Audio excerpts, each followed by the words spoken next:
తెలంగాణ అసెంబ్లీలో సర్పంచ్ల పెండింగ్ బిల్లులపై వాడివేడి చర్చ సాగింది. సర్పంచ్లకు చెల్లించవలసిన బిల్లులపై హరీష్ రావు రేవంత్ సర్కార్ను టార్గెట్ చేస్తూ ఫైర్ అయ్యారు. ఈ సందర్భంగా అధికార విపక్షాల మధ్య మాటల తూటాలు పేలాయి.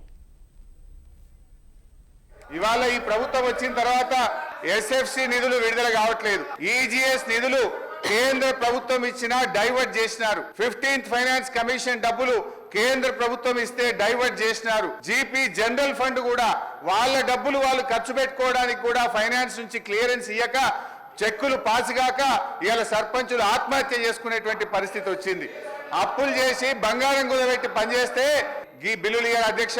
ఒక్క నవంబర్ నెలలో బడా కాంట్రాక్టర్లకు 1200 కోట్లకు పైగా బిల్లులు ఇచ్చారు. ఒక్క నెలలో 1200 కోట్లు బడా కాంట్రాక్టర్లకు ఇస్తారు. ఈ చిన్న కాంట్రాక్టర్లు 5 లక్షలు 10 లక్షలు చేసిన సర్పంచులు, ఎంపీటీసీలు, జెడ్పీటీసీల మీద ఎందుకు పగబట్టి కక్షతో వాళ్ళని ఇబ్బంది పెడుతున్నారని చెప్పి నేను ఈ రోజు ప్రభుత్వాన్ని అడుగుతున్నా అధ్యక్ష. అయితే ఈ వచ్చినటువంటి పెండింగ్ బిల్లులన్నీ కూడా గత ప్రభుత్వం నుంచి టీఆర్ఎస్ ప్రభుత్వం మాకు వారసత్వంగా ఇచ్చినటువంటి పెండింగ్ బిల్లులు.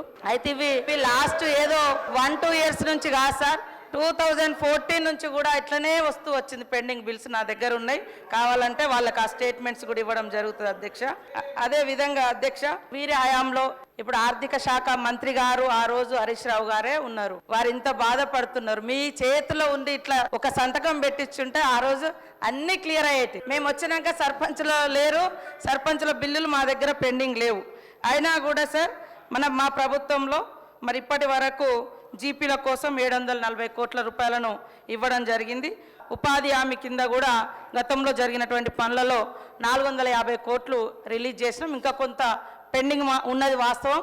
కాకపోతే వీళ్ళ హయాంలో చేసిన వాళ్ళందరి దాదాపుగా ఎన్ఆర్ఈ చేసి మేము కూడా క్లియర్ చేయడం జరిగింది సార్. బీఆర్ఎస్ పాలనలో తెలంగాణ పల్లెలు అద్భుతంగా కేసీఆర్ గారి నాయకత్వంలో తీర్చిదిద్దబడ్డాయి. పల్లె ప్రగతి, పట్టణ ప్రగతి అనే కార్యక్రమం పెట్టి ప్రతి నెల పల్లె ప్రగతి కింద గ్రామాలకు 275 కోట్లు ఇచ్చాం. పట్టణ ప్రగతి కింద 150 కోట్ల రూపాయలు ఇచ్చాం. కానీ కాంగ్రెస్ ప్రభుత్వం వచ్చిన తర్వాత ఈ ఏడాది కాలంలో పల్లె ప్రగతి, పట్టణ ప్రగతి కింద ఒక్క రూపాయి కూడా గ్రామ పంచాయతీలకు ఇవ్వకుండా పోవడం వల్ల ఈరోజు ఈ సమస్య వచ్చింది అధ్యక్ష.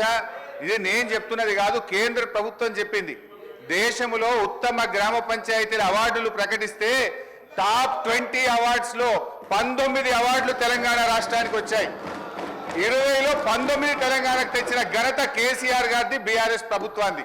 గౌరవ సీనియర్ శాసనసభ్యులు హరీష్ రావు గారు మాట్లాడుతూ ప్రతి నెల 270 కోట్ల రూపాయలు రిలీజ్ చేసిన తర్వాత బకాయిలు ఉంటాయి అధ్యక్ష. మేము డిసెంబర్ లో ప్రభుత్వాన్ని ఏర్పాటు చేయడం జరిగింది. ఫిబ్రవరి మాసంలో సర్పంచుల పదవీ కాలం పూర్తయింది. ఒకవేళ ఉన్నా ఒక నెల కాల సంబంధించిన బకాయిలు ఉంటుండే. ఆయనేమో ఒక పక్షాన 270 కోట్ల రూపాయలు ప్రతి నెల ఇచ్చాము అని చెప్పినప్పుడు బకాయిలు ఎక్కడివి అధ్యక్ష? ఎక్కడైనా తీసుకొచ్చి పెట్టుకున్నారు అధ్యక్ష.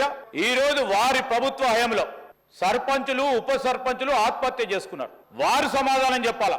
ఈ రోజు గౌరవ మా పంచాయతీరాజ్ శాఖ మంత్రివర్యులు చెప్పారు, ఏ విధంగానైతే బకాయిలు మా నెత్తిపైన పెట్టి వారి ప్రభుత్వం ఆ రోజు మేము తీసుకున్న వారసత్వాన్ని ఒకటి తర్వాత ఒకటి పూరించే ప్రయత్నం చేస్తా ఉన్నాం.